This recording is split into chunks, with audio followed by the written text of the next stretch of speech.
breaking news on the president's attempt to deploy National Guard troops to Portland, Oregon. CNN law enforcement correspondent Whitney Wild is with us now. Whitney, what more do we know about this?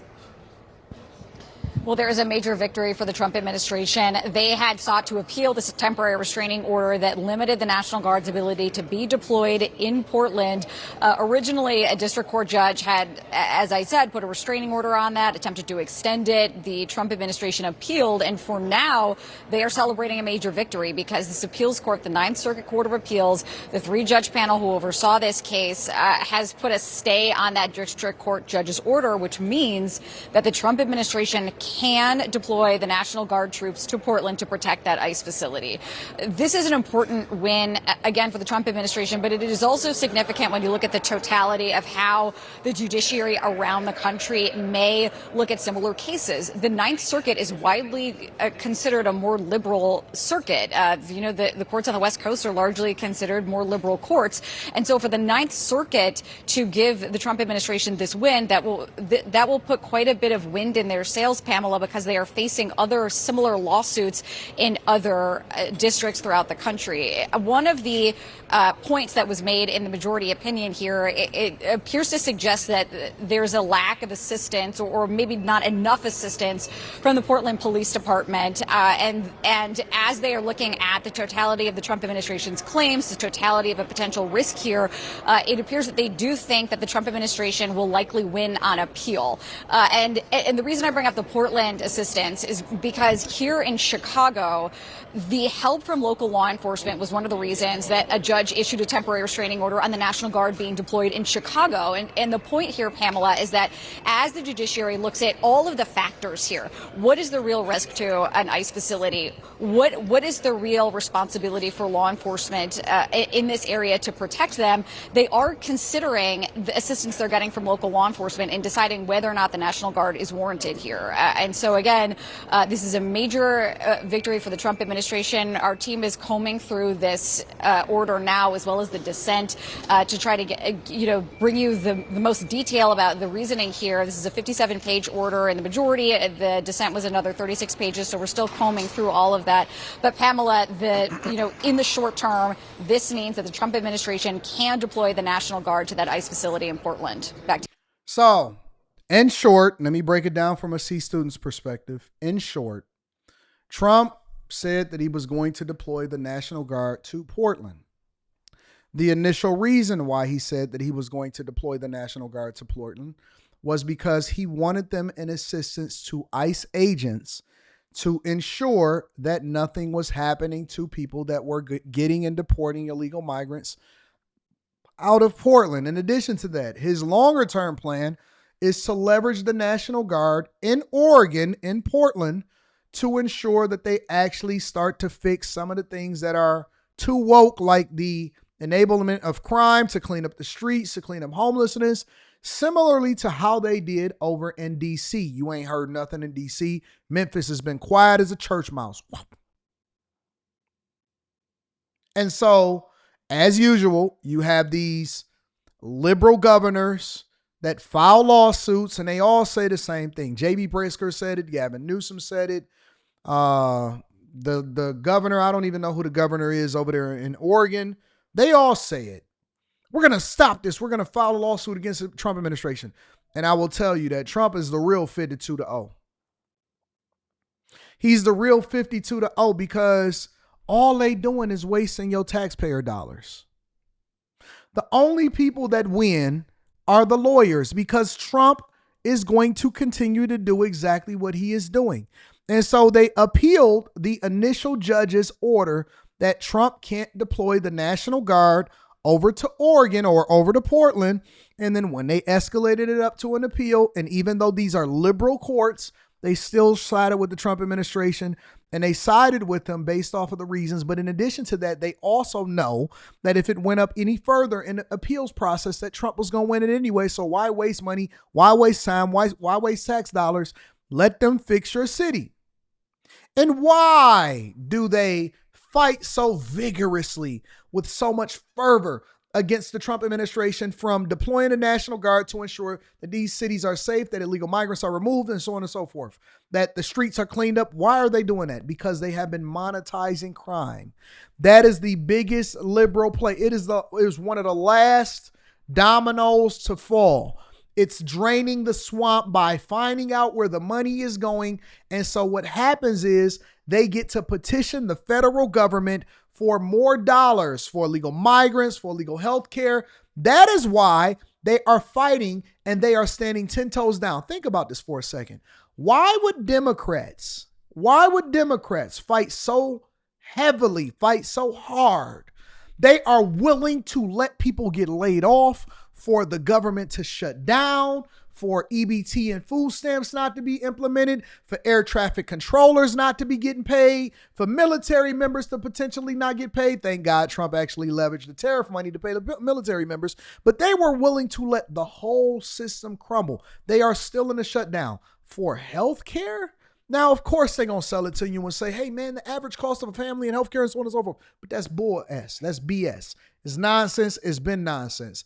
But what you don't know is that a large part of California's budget is subsidized by this money that comes in and flows into different states based off of the crime, the population, and how they leverage healthcare, in which they've been leveraging it for illegal migrants. And so because that is a large part of their infrastructure, and they've spent so much time not actually building for Americans and doing the thing that's in the best interest of Americans, they spent so much time building their entire core coalition, their entire core, their core constituency off of the backs of people that they tie to the federal government. That is the play.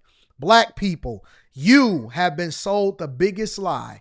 And if you don't know how you've been sold a lie, they are incentivized to keep you poor. Poverty is the Democrat Party's blessing to the black community. If you want to know why your children, your children's children, is because they've been selling you a lie on the importance of being dependent on the federal. And we know this. We already know it. We've been talking for years about how the family has been broken up, that people that have become dependent on the federal government, and the fact that they have to vote Democrat in order to continue to keep it, it basically limits your ability to really be able to grow and thrive and become the person that you want to become, because you still riding with training wheels on. You can only go so fast. You can only pedal so hard. You can only get to the next spot going a half of a mile an hour when you have training wheels on. And you have the potential to do great things.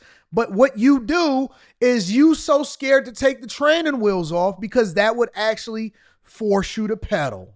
Now you got to balance, you got to pedal, you got to learn, you may scrape your knee, you may go through some things, but it's actually going to allow for you to be the best version of yourself. And so you decide, nope, I want to leave these training wheels on, and I'm mad at anybody that try to take my training wheels off. And if you are a conservative and you're a Republican, you say that you want to take my training wheels off, then I'm going to get pissed off at you and I'm going to get mad and I'm going to call you a cone. And they basically got you on a plantation. They said, we'll feed you as long as you keep picking them crops, nigga.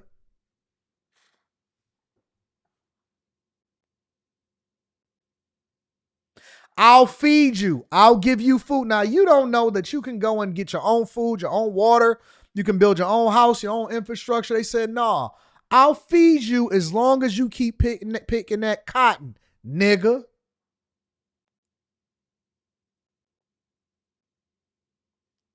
I don't want you to go out and build your own house. Why would I want you to do that? Then I'm not going to have no power.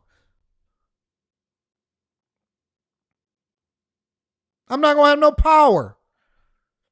And y'all fight. You know, the real slave masters is the Democrat leaders. The real slave masters are Democrats. And you ain't nothing but a cotton picking nanny. And so they lash out at the people that go out and they go and get their own house. And so I say, okay, well, I want to get my own house and I want to start pouring money into my own people. And I love America and I love this country and the opportunity that provides. And so I'm going to go out and stand on my own. And they say, are you a cone? I can't believe you leaving the plantation.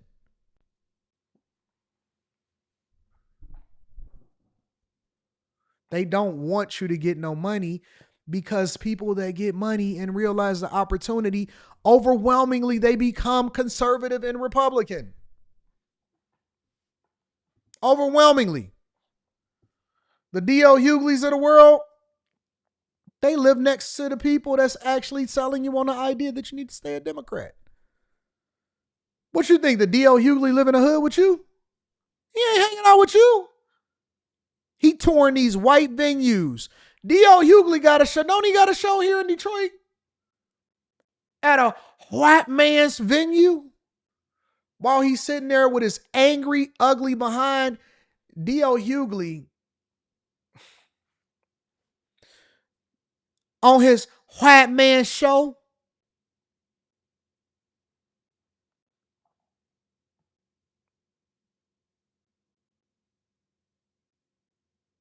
At the ICE facility in Portland have continued with mixed reaction from those who have been there since the beginning. Now, Fox 12's Julia Lopez joins us now live from the South Waterfront. Julia, what's it looking like there now? Well, tensions have grown over the past half hour. We just saw DHS agents come out and make 2 arrests of protesters on the sidewalk, and the crowd has continued to grow. Of course, the question on everyone's minds is, will troops be sent here? The Oregon National Guard tells us that there will not be a deployment today, but still with no clear orders or timelines. Some people say they are still protesting troop presence, while others now think it's needed. As protests continue, deployment of the Oregon National Guard to Portland's South Waterfront looms larger than ever. That administration is being dishonest, and these actions to deploy. Look at this. This who y'all following? This is who DL and them and Jasmine Crockett and them is aligned with. This they people. This is they people right here. This is who y'all rocking with. This is who y'all following. Deployed troops are a gross, un-American abuse of power. A federal appeals court ruled President Trump does have the authority to deploy troops to Portland, despite weeks of pushback from city and state leaders. I think this is a civilian, local law enforcement matter. The president has cited months of protests at the ICE facility, likening Portland to a war zone. Meanwhile, on the ground, our rights are being violated. Some protesters say Saturday's No Kings rally Our rights are being violated. Some protesters say Saturday's That's all sass. That's a sass voice. No Kings rally is an example of what Portland is capable of without military intervention. There's no insurrection, for one. 40,000 people marched on the streets of Portland the other day, and it was... Yeah, let's follow this guy. Let's follow this guy. Let's follow Michael Moore. Let's follow Michael Moore. Some of y'all might not be familiar. Let me show you who Michael Moore is.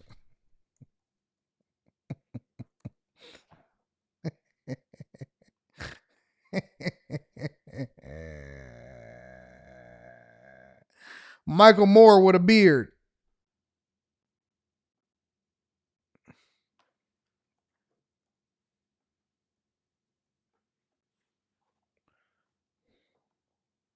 Yep, that's Michael Moore right there. Let's follow this guy. Let's follow him. Let's follow Michael Moore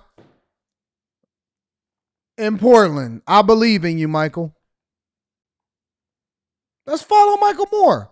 You know, Michael Moore is the film producer that did Fahrenheit 9/11 and all of that stuff. It's pretty peaceful.